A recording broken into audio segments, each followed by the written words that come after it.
It's very common for someone to have breast cancer now at my age. I've found that it's not a rarity anymore. People need to wake up and pay attention, because it's people, they're losing their daughters, so you're losing the babies of the families. So I was diagnosed last November 22nd, 2 days before Thanksgiving, of 2005. So that was a delightful Thanksgiving celebration for me and my family, of course. I was diagnosed with stage 4 metastatic breast cancer, and once you're diagnosed with stage 4, you don't go back. You're never downgraded to stage 3 or stage 2. First, the doctors told me that I had what is called mastitis. Mastitis is something that women who are breastfeeding can generally get. Last time I checked, I don't have any kids, so I was unsure of how I would have mastitis. So I questioned my doctor, but he just sent me home with antibiotics and a lot of Vicodin. He said, just call me in a week if you don't feel any better. And that's what happened. I called him a week later, tumors kept growing. I kept feeling something growing inside me. Basically went back in and sent me to a surgeon, and the surgeon had said the same thing to me, barely gave me a breast examination. Said, well, I agree with your primary care doctor. I still think that this is some weird, strange, unusual, rare breast infection that you have. Could be mastitis, could be something else. It's uncommon for you to have mastitis, yes, but I still don't think it's breast cancer. You don't have breast cancer, Stefanie. The reason that they were so adamant with me and convincing me that I did not have breast cancer is because of my age.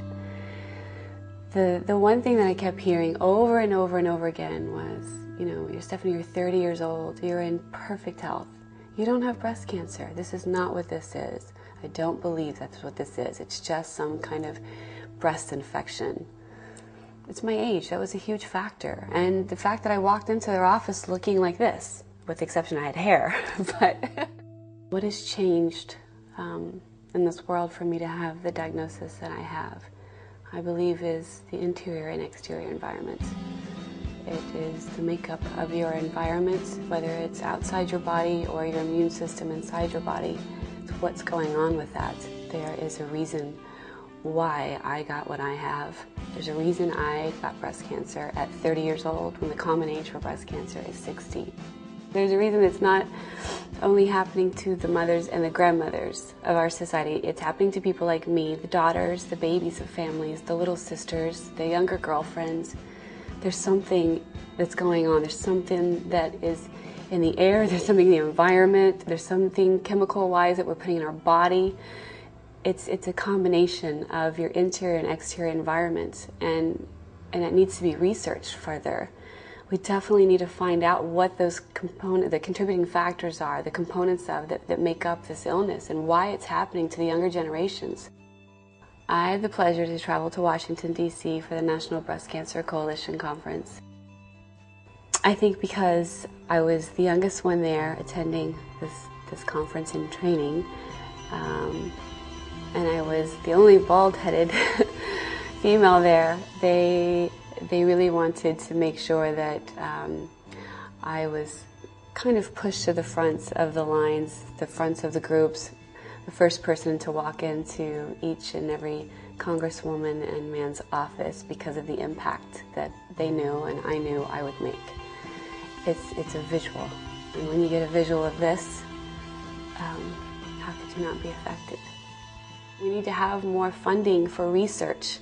The Environmental Research Act that the National Breast Cancer Coalition is trying to pass is one of those contributing factors that will help get us closer to finding a cure. I mean, it's something that needs to be passed. It's something that needs to be enforced. It's something that people need to get out there and support and become aware of it.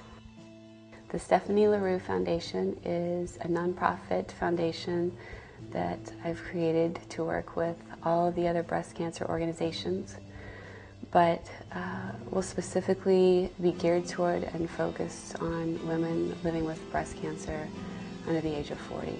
So the young survivors, us.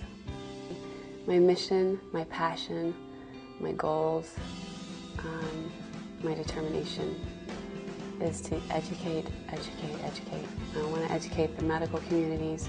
I want to educate the doctors that are in all of the hospitals, so that when someone like me walks into their office next time, they don't say to them, "You're too young to have breast cancer," because I wasn't. I definitely want to educate universities, and going in and speaking to all of the women that attend universities, high schools. There's so many people out there. There's so many people out there that don't even know that they have it inside them, that it's growing. And unless you get checked on a regular basis, and unless you do your own examinations, hopefully you find it soon enough. Unfortunately, I didn't. I really, truly believe that I've been chosen. I'm the chosen one. This happened to me for a reason, so I have to do something with it. I can't just sit by and live through it. And there's some people who can, and they just want to try to get back to their lives. But I feel that I need to do something more. I want to be a voice that is heard, be a face that you can't forget.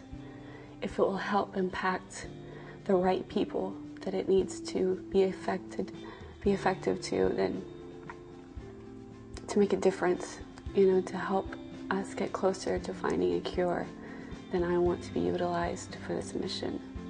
Absolutely. I'm doing this. I'm doing all of this because I don't want another young woman.